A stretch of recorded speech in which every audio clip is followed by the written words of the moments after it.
अभी अभी हमने क्लोरल फ्लोरल के बारे में पढ़ा। जो नेक्स्ट हम पढ़ेंगे दैट इज़ अबाउट निनहाइड्रीन। उसमें भी क्या होगी, हाइड्रोजन बॉन्डिंग होगी, लेकिन इधर थोड़ा सा हमने थोड़ा सा अपना लॉजिकल ब्रेन लगाना है। जैसे ये बेंजीन रिंग होगी,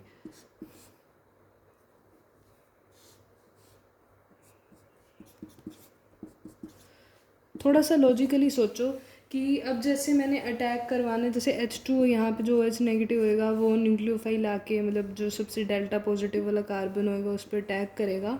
बट उससे पहले मुझे ये सोचना है कि डेल्टा पॉजिटिव होगा कहाँ पे। यहाँ पे तो मतलब 3 बारी हम देख सकते हैं कि ऑक्सीजन डबल बॉन्ड ऑक्सीजन है, तो फिर कहाँ पे मतलब डेल्टा पॉजिटिव मैक्स होएगा। यहाँ पे डेल्टा पॉजिटिव मैक्स होएगा, आप ये देख सकते हो, बिकॉज यू कैन सी कि इन दोनों ग्रुप्स के इलेक्ट्रॉन विड्रॉइंग ग्रुप्स के ऑर्थो पे है, राइट, और इसके तो ये नीचे ही है। तो ऑफ कोर्स यहाँ पे जो डेल्टा पॉजिटिव होएगा वो मैक्स होएगा, ठीक है। तो यहाँ पे अब वो टूट जाएगा, क्या बन जाएगा फिर, जेम डायोल बन जाएगा इसी जगह पे। तो मैं इधर ही जेम डायोल बना देती हूँ और यहाँ से अपने पास हाइड्रोजन बॉन्डिंग हो जाएगी। तो ये भी एक बहुत अच्छा एग्जाम्पल है, इसको हम कहते हैं ninhydrin. Okay okay, so next topic that we study about is the addition of alcohol. Okay, अभी तक हमने मतलब न्यूक्लियोफिलिक सब्सटीट्यूशन में जो जो पढ़ा मैं आपको बता देती हूँ। हमने क्या क्या पढ़ा। एक हमने कहा कि एक बेसिक मीडियम में होती है, एक एसिडिक मीडियम में होती है। एसिडिक मीडियम में न्यूक्लियोफाइल वीक होता है, तो मतलब न्यूक्लियोफाइल वीक होता है तो एसिडिक मीडियम हम इसीलिए यूज़ करते हैं ताकि हम रेट ऑफ रिएक्शन बढ़ा सकें।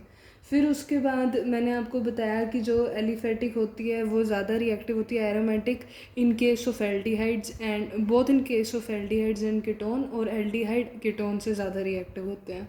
उसको मैंने आपको रीज़न बताया। फिर उसके बाद मैंने बताया कि example of nucleophilic addition reaction में हमारे पास addition of RMgX which is the Grignard reagent, वो हमने पहले करा हुआ है। And next I taught you about addition of H2O which is required for the hydrate formation. उसमें मैंने आपको एग्जांपल्स में फ्लोरल और क्लोरल का बताया, जिसके कंपाउंड के अंदर ही हाइड्रोजन बॉन्डिंग हो रही थी। और उसमें मैंने आपको बताया कि जो फ्लोरल होते हैं they have very high stability. Next that we had just seen the example was of ninhydrine. Now I am going to take the example of the now I am going to give another topic, the third one. पहले RMgX और वो H2 वाला हो गया। Now third one is addition of alcohol, ठीक है। जब ये C double bond O group वाले में एडिशन ऑफ एल्कोहल हो, तो एडिशन ऑफ एल्कोहल, तो उससे हमने याद रखना है कि एडिशन ऑफ एल्कोहल से बेसिकली हमारे पास फॉर्मेशन ऑफ एसिटिल कीटल होता है। तो सबसे पहले एसिटिल कीटल क्या है मैं आपको यहाँ पे बता दूँ।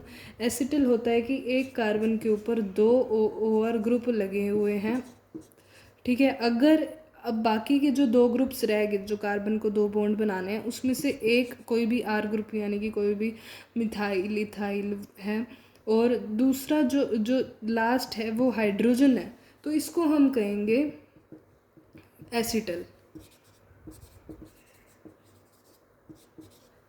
ओके, बट अगर यहाँ पे हाइड्रोजन नहीं है और यहाँ पे कोई एक और R ग्रुप है, बीट एनीवन, तो उसको हम कहेंगे कीटल।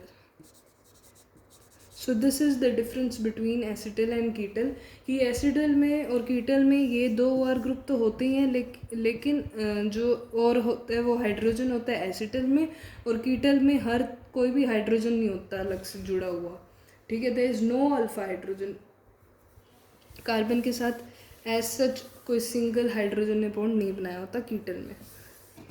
अब मैंने बात करी थी एडिशन ऑफ एल्कोहल की in case of this carbonyl group, तो इसमें मैंने ROH ऐड किया, ठीक है, in presence of dry HCl and H3O positive. ये एक्चुअल में ये प्रोटोनेट करने के लिए हम यूज़ करते हैं हर बारी ऑक्सीजन को प्रोटोनेट करने के लिए। तो नेक्स्ट इसमें हमने ये समझना है कि इसमें ROH डाला in presence of dry HCl and H3O positive, तो इससे क्या होने वाला है, इससे एसिटल या कीटल बनेगा। यहाँ पे OR ग्रुप, यहाँ पे OR group, plus H2O will release which would be absorbed by dry HCl, absorbed by dry HCl। H2O को ड्राई HCl एब्जॉर्ब कर लेगा, और यहाँ पर इसका काम ही यही था कि जो H2O होगा उसको ये एब्जॉर्ब कर ले। एंड दिस इज़ बेसिकली, ये जो बना है हमारे पास एसिटल है या कीटल है, this is stable in basic medium. Okay, तो ये एक्चुअल में ये रिएक्शन होती है, ठीक है। इसमें जो अपने पास रोल ऑफ ड्राई HCl होता है, the first one is protonate C double bond O, the second one is to absorb, this is what is the role of HCl, dry HCl। Okay, तो हमें वो भी पता होना चाहिए था। अब हम बात करते हैं इसके मैकेनिज्म की। Now let's talk about the mechanism. देखो, यहाँ पे ये C double bond O group था, इसमें अपने पास H पॉजिटिव आया, उससे क्या होगा कि हाइड्रोजन इधर इसके पास लोन पेयर है तो आके जुड़ जाएगा, और फिर उसके बाद देखो इस पे ऑक्सीजन पे पॉजिटिव आएगा, तो इसीलिए हम एक बॉन्ड तोड़ के इसको न्यूट्रलाइज करने के लिए, पॉजिटिव को हटाने के लिए, क्योंकि cation very unstable on oxygen. Okay, तो उससे क्या होगा कि कैटायन कार्बन के ऊपर आ जाएगा, राइट। अब इसमें मैंने डाला ROH which is the alcohol. तो एल्कोहल से जो H पॉजिटिव है, RO नेगेटिव है, वो अलग हो जाएगा, और RO नेगेटिव इस पे अटैक करेगा, तो उससे OH और यहाँ OR आके जुड़ जाएंगे।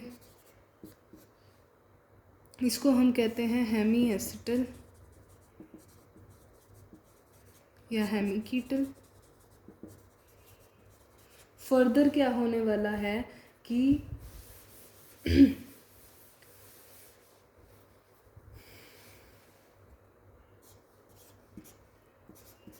इस पे H पॉजिटिव का अटैक करवाएंगे। OH हमें पता है कि एक पुअर लिविंग ग्रुप होता है, तो उसको गुड लिविंग ग्रुप बनाने के लिए क्या करते हैं, हाइड्रोजन का अटैक कराते हैं।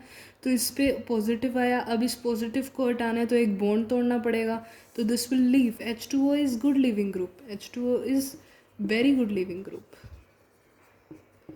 ठीक है।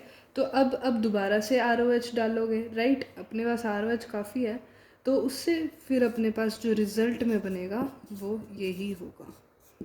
Okay, so this is how the mechanism was. I hope आपको मैकेनिज्म समझ आ गया होगा। Let's continue the same topic in the next video. Thanks for watching.